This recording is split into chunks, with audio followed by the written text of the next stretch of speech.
Ladies and gentlemen, welcome back to another episode of Baldur's Gate 3 Very Early Access. We will be taking a look at the Paladin class and everything that has been enabled with the mod from Nexus Mods. Then we will try to test out as much as we can and determine what is working, what isn't, and then if it is working properly. We will also cover every level up screen up to the current level cap for Act 1, which is 4. And if you like, feel free to follow along in all of the build choices I make, or give your feedback based on what you would do in the comments section. Finally, links to anything that I think you might want to take a look at will be in the description below, so be sure to check that out. There are also links to my stream and other goodies. Let's get the show on the road. Who are you? Oh, yeah. Ooh, a chaotic paladin, you say? We will see.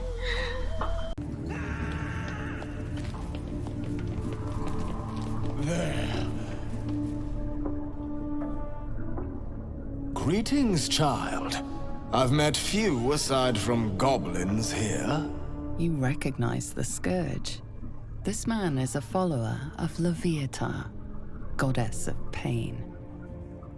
Ah, are you also here to assist with the prisoner? I was invited to teach them some of my techniques. I live for pain and its intricacies, you see. But alas, these goblins seem to thrive on the crude and primitive. Pain without purpose is a terrible thing. Wouldn't you agree?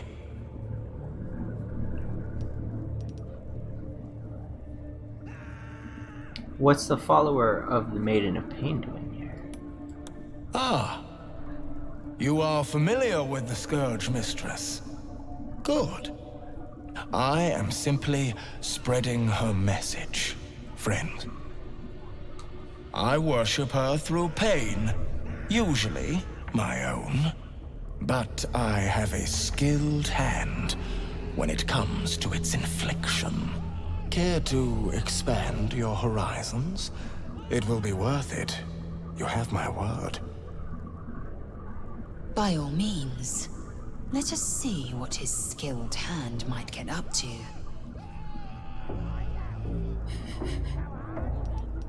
Ooh, my god is a possessive one. I better refrain.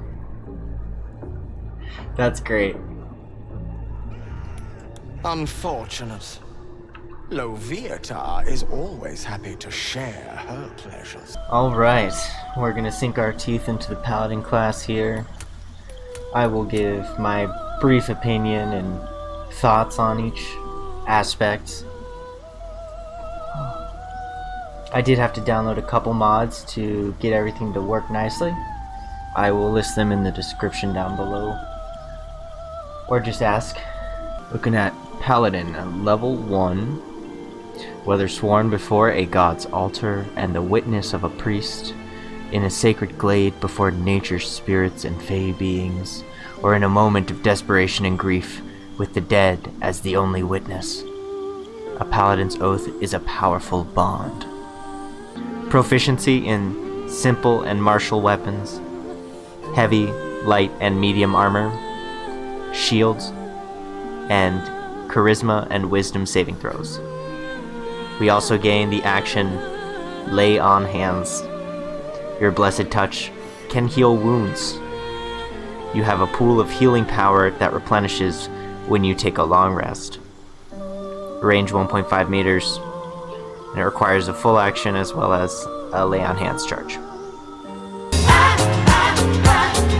Staying alive, staying alive. Staying alive. Yeah, honestly, it's not working as intended after testing and heals way too much. So, exactly twice as too much.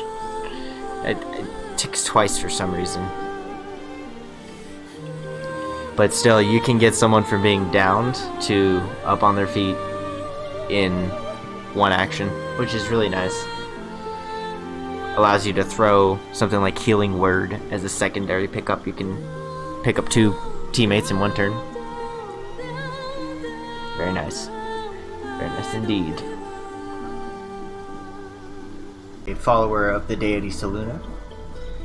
Deity of Silver presides over the moon, stars, and navigation. Her power over the heavens is constantly challenged by her sister Shar, who seeks to plunge the world into eternal shadow. Doesn't sound very chaotic. Sounds very structured. Typical. Could be fun to play a follower of Selûne just because there are so many temples and things in Act 1 that relate to that god. Of course, Shar, the same as Shadowheart, which has all of those letters in it. You can't spell Shadowheart without Shar. You and I need a healer. Finding one won't be easy in this wilderness. We'll need supplies. I'm hoping something of use might be behind this door, but I've barely made a dent in it so far. I gotta say, the clipping look on my character is surprisingly good. Makes his helmet look like a chia pet. Am I wrong? Like a golden chia pet. Or maybe he's so rich he had extra gold shavings after the trim, so he just sprinkled it on top. A healer. I'm touched by the divine, but that might be beyond me. I think this is beyond most people. As the greater deity of darkness, Shar is feared for her power over the night, secrets, and loss. She is locked in eternal conflict with her twin sister Selûne, goddess of the moon. Oh, so they're twins. Interesting. We could follow Tempest, the Lord of Battles, overseeing war and its soldiers. He is the embodiment of honorable combat and condemns needless bloodlust. Well, right now we have basically like 2 order and 1 chaos. Thier, the blind god, rules over law and justice. There's another. Encouraging valiant acts from his followers and relentless pursuing oathbreakers. Bane is a dark paragon of hate, fear, and tyranny. He ascended to godhood alongside Baal and Mirkul, but loathes them both for taking power he believes is rightfully his. Could be a fun one. Helm, the Watcher, is an eternal sentry among the gods, representing guardians across the plains. After more than a century of fading worship, Helm's power was restored with the Second Sundering. Mirkul, a member of the Dead Three with Baal and Bane, Mirkul is a cruel necromancer turned god, inspiring the fear of death in mortals. He often clashes with Kelemvor, the even-handed judge of fallen souls. There are quite a few available here. Ilmater makes me think of the tow truck. The crying god protects the oppressed and persecuted. His clergy is sworn to alleviate suffering, even if that means taking on that pain personally. Okay. So maybe like a healing paladin, tank even. Sure, crying tank. We have Mystra. As the mother of all magic, Mystra oversees the weave and spreads arcane knowledge to mortal spellcasters. Her clerics preserve ancient lore and protect bastions of magical energy. We have Ogma. Ogma is the god of inspiration and invention. sharing knowledge with the world through his bards and clerics. Unlike many other deities, Ogma accepts all mortal alignments into his clergy. Very cool. We have Kelemvor. Fair but distant, Kelemvor guides the dead to their appropriate plane in the afterlife. His clergy provides last rites across Faerun, but also destroy undead that have escaped Kelemvor's judgment. So you could be like an undead bounty hunter or something like that. Demon hunter, maybe? Baal is the notorious god of murder. Reborn after each of his descendants were viciously slain, he has the tenuous alliance with Mirkul and Bane, the three having attained divinity in a bargain with the fallen god Jurgle, who we actually run into in the Dank Crypt very early on in Act 1. We see a crypt of his. So it'd be interesting if any of those three alignments interact with the undead scribe who joins your camp. We have Moradin, the All-Hammer, is a dwarven god worshipped by smiths, artisans, and miners alike. He and Ladiguer are constantly at odds. Coralan Larethian, creator of the elves. Coralan Larethian oversees the elven pantheon as a whole, providing blessings to those who study art, magic, and nature. There's a staff named after him. We have Garl Glittergold, the the Watchful Protector is the king of gnomish gods, a deity of humor, gem cutting, protection, and trickery. Interesting collection there, but makes sense with the name. And he's a gnome. Yondala, known as the mother of the halfling pantheon, Yondala is known for her kindness and open mind, encouraging her followers to protect the home, hearth, and nature.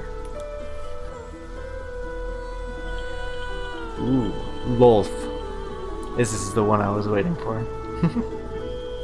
Lolth, the much reviled matriarch of the drow pantheon. Lolth holds sway over spiders, the Underdark, and the infernal creatures of the demon web pits.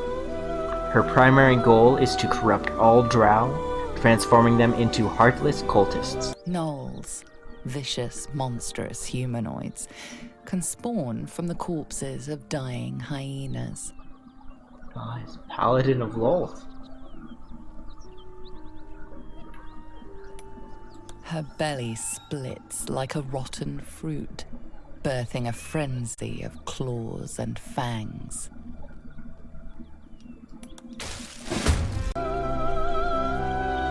Vernaz. We have Ladiguer. The Exile is the tyrannical patron of the Duergar. His clerics are the unquestioned rulers of the Duergar society, enforcing cold and callous behavior among his worshippers.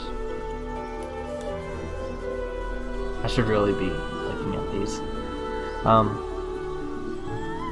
Vlakith, the Lich Queen, is the sole respected leader of the Githyanki. She encourages their worship and unquestioning devotion, essentially acting as a deity. Very interesting that they choose to include her here. Gets me excited for the story. Oh man, and then you got interaction with Lae'zel, maybe. Elistre? Elistre. I'll just say that. Elistre is the goddess of the good aligned drow, beauty, song, and freedom. The Dark Maiden desires balance between all races and struggle against her mother Lolth's corrupt aims. In case you got Lolth's daughter there. We have Saluna. Okay, so we've gone all the way back. Cool, cool, cool.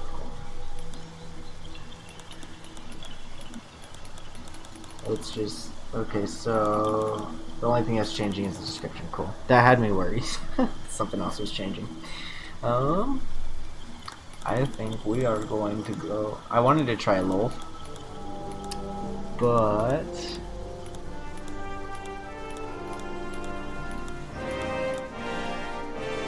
What if we try Blacken? Although we're gonna need charisma, and Githyanki aren't very charismatic. Let's...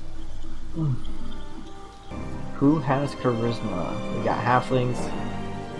Maybe we make a half-elf. We didn't make a half-elf last time.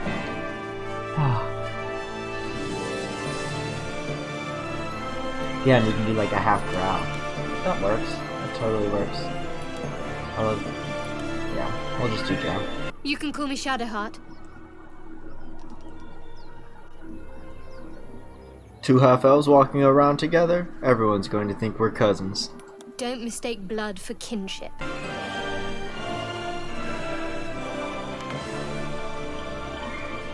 There's our charisma +2. Very nice. And then...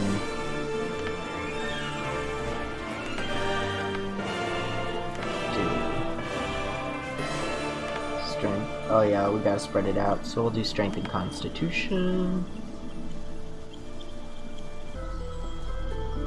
And, you know, she's evil. She should have an evil mustache.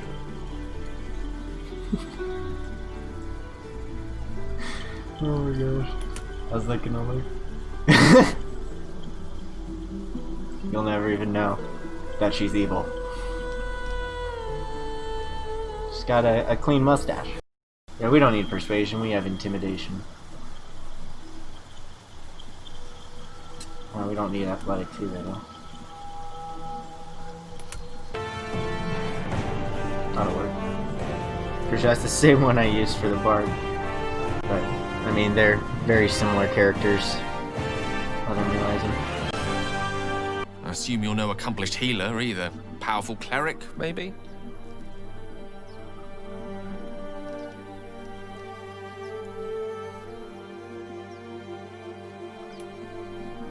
I gathered as much.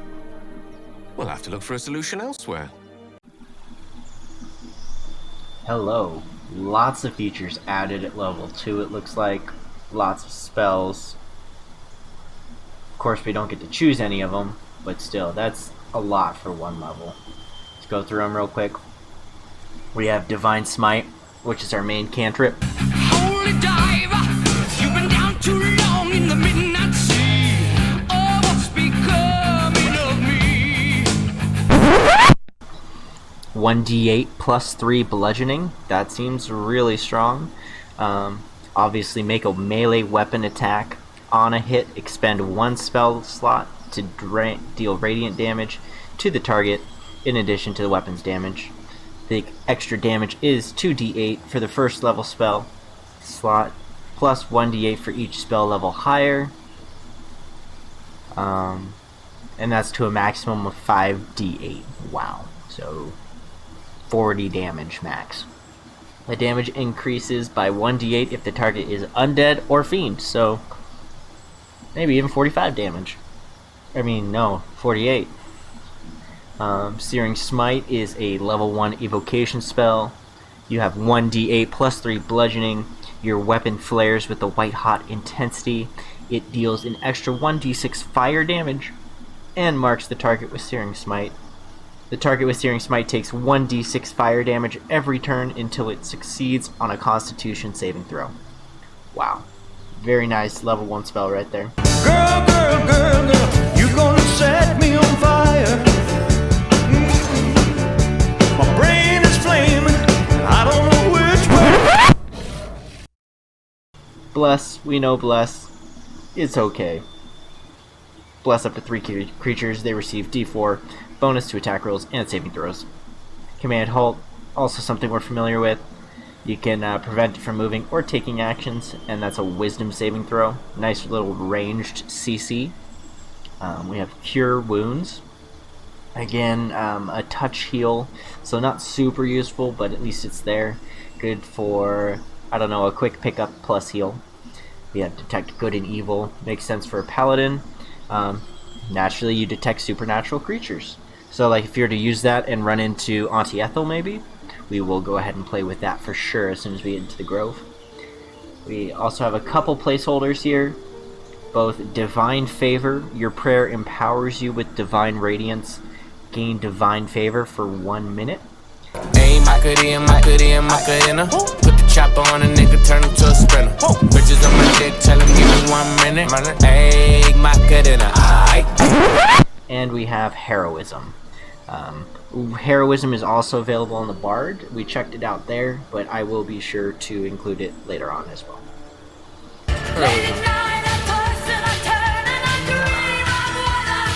So, Heroism.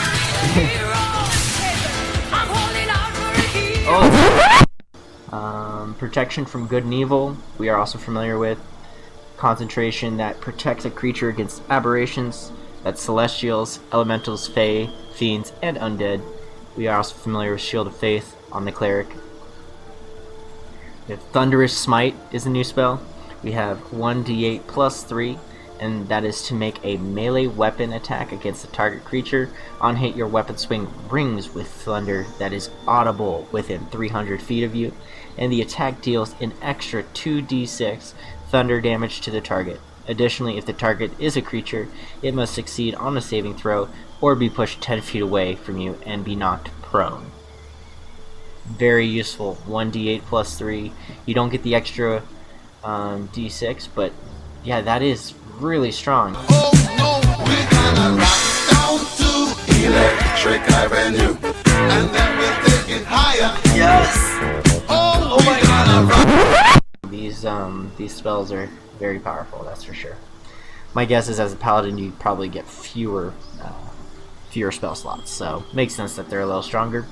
We have Wrathful Smite, 1d8 plus 3 bludgeoning, and that is to make a melee weapon attack against the target creature. On hit, your attack deals an extra 1d6 psychic damage.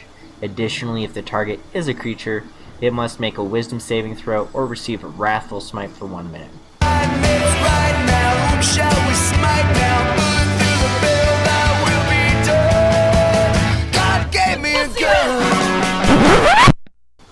So that sounds kind of like what people were expecting normal smite to be. Interesting that they have different spells entirely for that.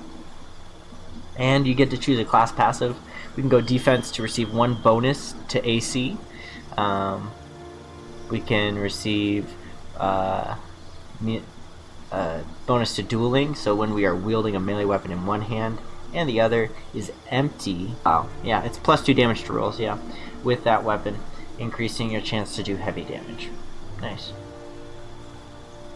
We have great weapon fighting. When you roll a 1 or 2 on a damage die for an attack on a two-handed melee weapon, you can re-roll the die. I think that's what we're going to go with. And finally, there's protection. When you have a shield, impose disadvantage on an enemy who attacks one of your allies when you are within 1.5 meters. Ooh. Actually, I think we have to mess with that. You're going to have to go with that just to play with it, see how it works, see how it implements.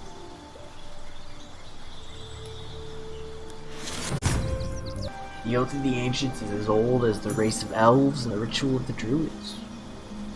Sometimes called Fey Knights, Green Knights, or Horned Knights, paladins who swear this oath cast their lot with the side of the light in the cosmic struggle against darkness, because they love the beautiful and life-giving things of the world, not necessarily because they believe in principles of honor, courage, and justice.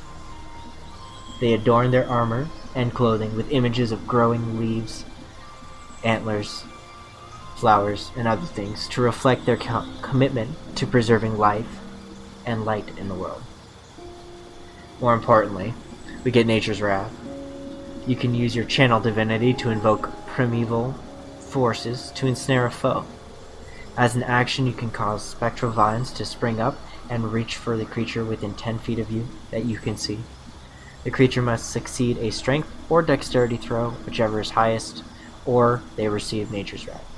It's not fully explained what Nature's Wrath does, but maybe if we cast it, we'll get an idea. Pardon my language and my lifestyle. I haven't been around a civilized human being in a while, and you can see it in my smile. My thoughts flow freer than the Nile.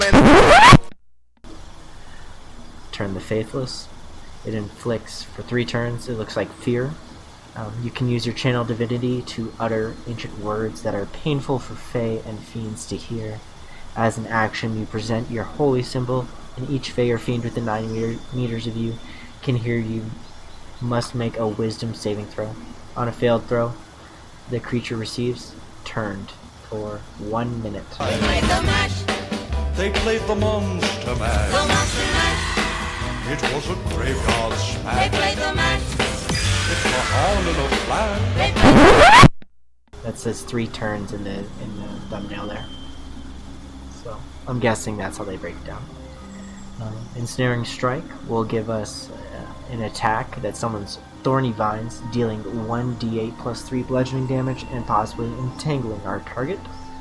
It's going to be a strength roll, and concentration is going to be required to keep it up. But the creature that is ensnared will take 1d6 piercing damage at the start of each turn until they finish it, and an ally can also tear it away. Interesting. I did not realize that.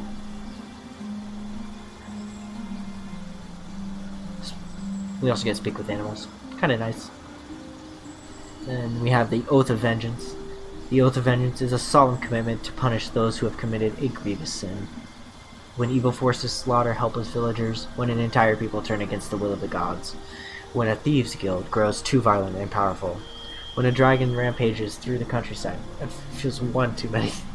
At times like these, paladins arise and swear an oath of vengeance to set right that which has gone wrong. To these paladins, sometimes called Avengers or Dark Knights, their own purity is not as important as delivering justice. I think that fits our character way better. We're definitely more like a... I think the original idea was a Dark Paladin.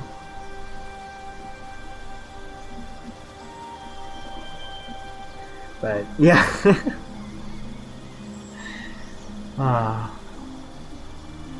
We get Abjure Enemy, and as an action, you present your holy symbol to speak a prayer of denunciation using your channel divinity. Target a creature within 60 feet of you that you can see, and that creature must make a wisdom saving throw, unless it is immune to being frightened. Fiends and undead have disadvantage on this saving throw. On a failed save, the creature receives Abjure Enemy Fright for 1 minute, probably 3 turns.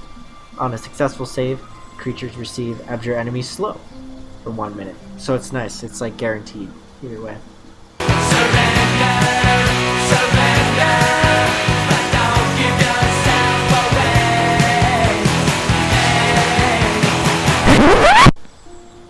Vow Enmity.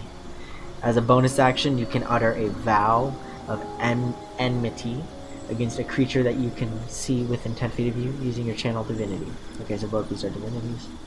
It receives Vow of Enmity for 1 minute. Who knows what that does, so...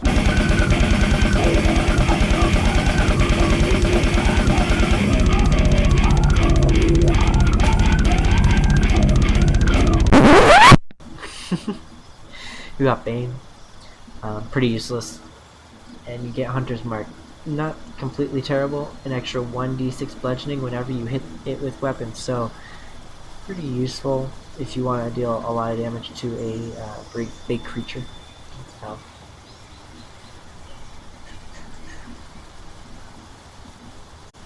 Oath of Vengeance. Let's do it. Just ability improvements and stuff. I was expecting something special. Well, in this case, I would consider going Magic Initiate Wizard just to get extra spell slots and to, more importantly, get access to Firebolt. Firebolt is just so nice to have on all your characters. But I honestly might do Shield Master on this.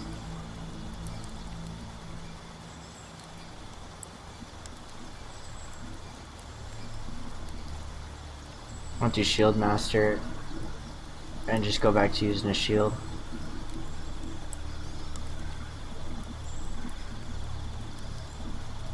We'll do the ability improvement. It's kind of meh, but 18 charisma is 18 charisma.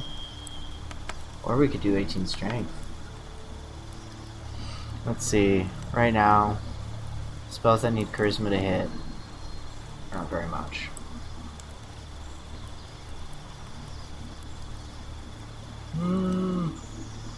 Screw it. Let's do the shield. Let's see how good it is. See if it makes me tankier. I'm kind of let down to see just a boring level 4.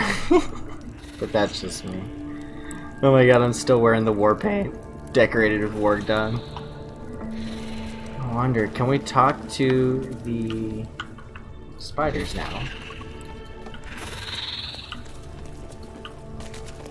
Yes. The spider seems poised to attack, but she hesitates, tapping her claws as if trying to communicate. The other spider echoes her.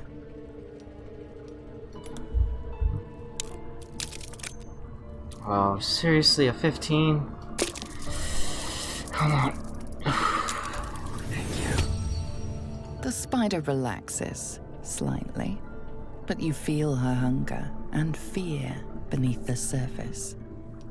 Uh-oh. Gale? Do you still know how to reverse paralysis? What do you mean people are still watching? Oh! Hey there! I can't believe someone made it to the end of the video. That's pretty cool of you. You know what else would be cool? If you liked or subscribed because you enjoyed the video. What other reason would you have for being at the end, here, with me, all alone,